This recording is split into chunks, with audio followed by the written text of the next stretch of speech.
and run to the shack with it. How's that sound? Over. K4RBN, WT6R. Wow, that sounds fantastic. I understood that whole thing, especially at the other end down there. I know I've experienced that with the chassis mount connectors. Those four little holes there are barely big enough for a number 4 screw. Even a number 6 screw is hard to get through there.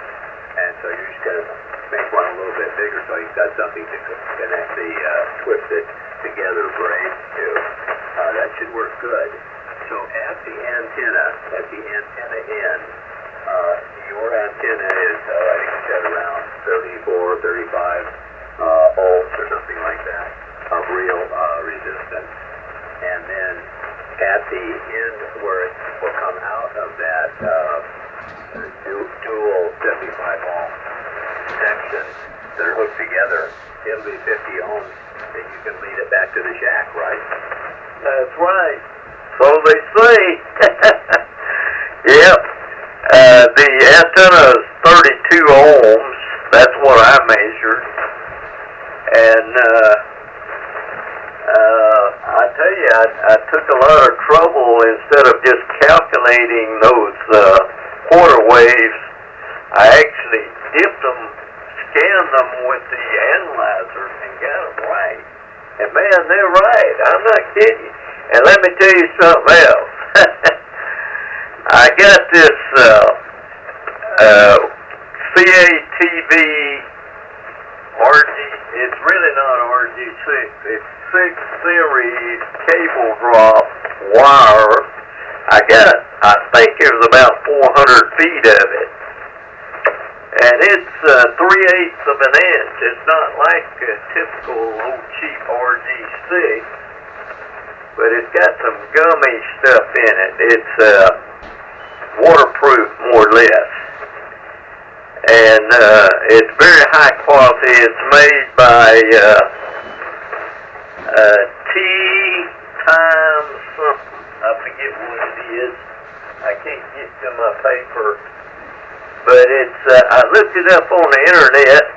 That stuff, when it was in its heyday, it was certainly expensive. And that's what I'm using. I don't like it.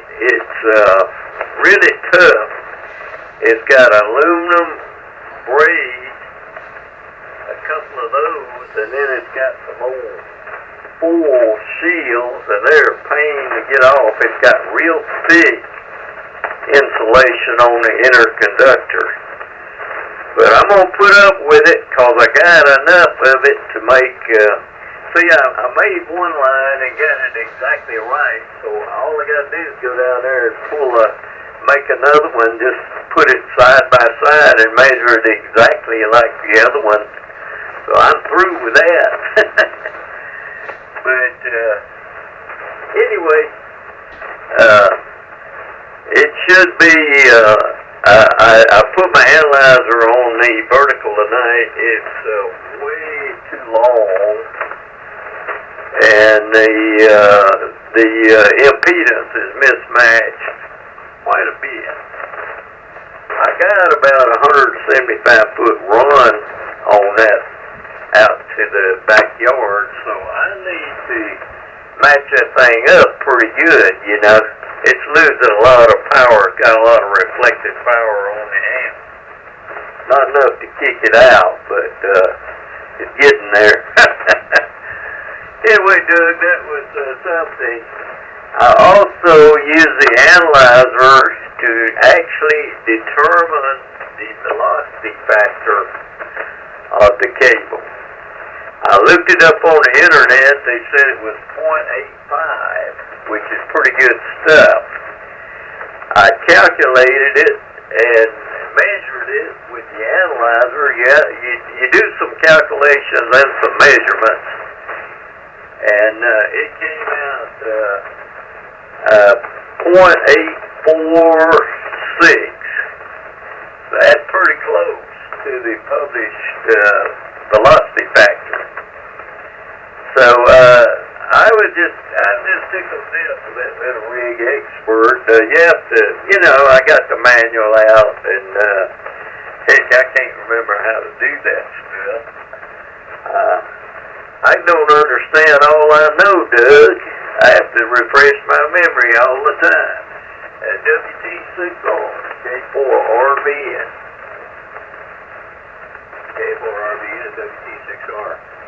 I need to get one of those things because I've tried to make the quarter wave stubs before, and I've just been taking the guess. I've been just doing what you said is kind of like reading on the side of the wire. Okay, here's the velocity factor.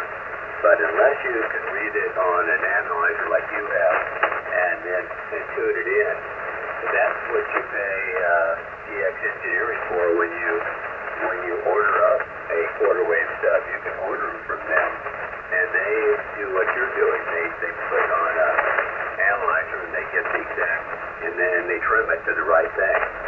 And so I tried to build one before, what you're doing, but I was feeding two verticals that through a quarter wave feed line joined in the middle through a switch to each of the verticals to try to go east or west.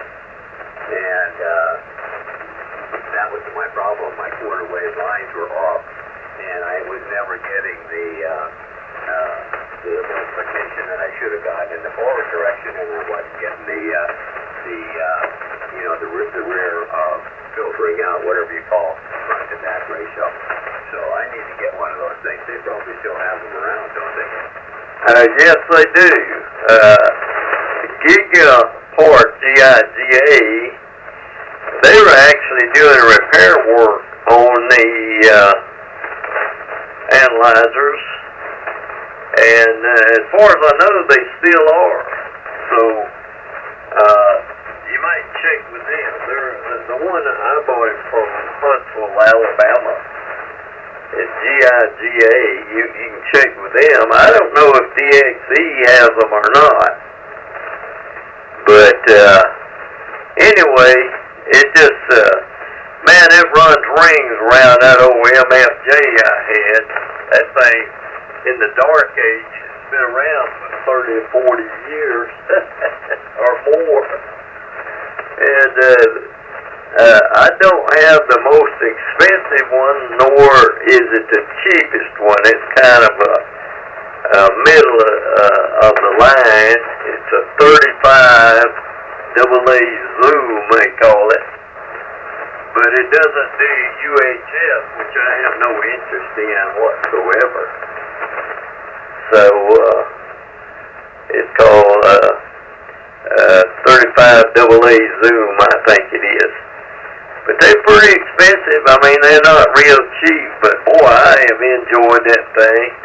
You can actually, a fella like you that's computer literate can connect it to a computer, update the software, do all sorts of things with it, which I don't do.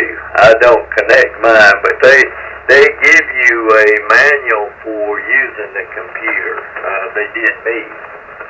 I don't know if they still give you a hard copy or let you download it. Probably let you download it now. But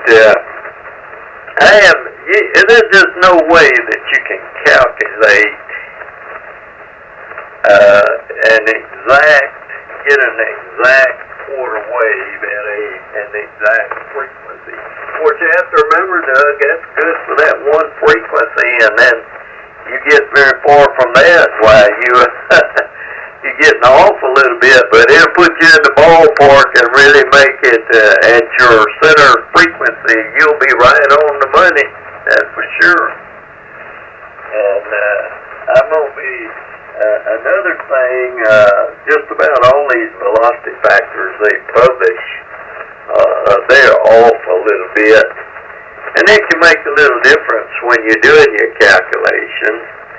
I actually used about a quarter of an inch trimming. I trimmed it 4 or 5 times. I said, I'm not going to do like I normally do and cut too much off and go beyond.